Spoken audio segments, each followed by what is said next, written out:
الله. السلام عليكم ورحمه الله تعالى وبركاته. مرحبا بكم في القناه نتاعنا. اليوم غنحضروا معكم واحد الوصفه اللي مزيانه للبرد، اللي هي الشريحه بالثومه. كنحتاجوا الشريحه اللي كنغسلوها وكنقسموها على جوج كما كيبان لكم في الصوره، وكنحتاجوا كونتيتي ديال الثومه تقريبا شي 14 حبه على حسب. كنحتاجوا الثومه حتى هي الثومه تقريبا شي 7 دروس، كنقشروها ونديروها في الكسكاس بحال هكا باش تفور هي والثومه. كنحطوهم في الكسكاس وكنغطيوهم على نار شويه كبيره ونخليوهم حتى يفوروا مزيان كما كتشوفوا هنايا. راه بدات تفور.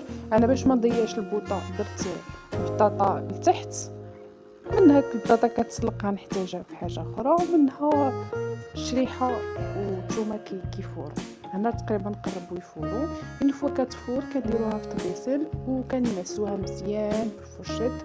كنمعسوها هي والثومه نخلطوهم وتمعس مزيان كما كتشوفوا معنا.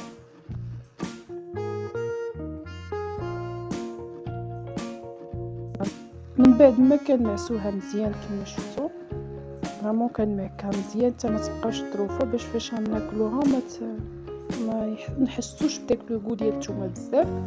كنديروها فشي قريعه ديال الزاج، قريعه كما كانت. كنزيدوا عليها الزيت البلديه حتى تغطى كامله الفوق بالزيت البلديه.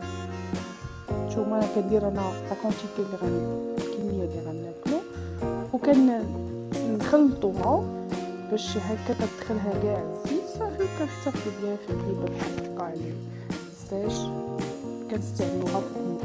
هاد الوصفه مزيانه بزاف، كتقوي المناعه وسورتو في هاد الوقيته ديال البرد. نتمنى والله انكم تجربوها والله يجيب الشفاء. نقدروا ناخذوها 2 مرات في النهار، بالصباح وبالليل قبل ما ننعسوا.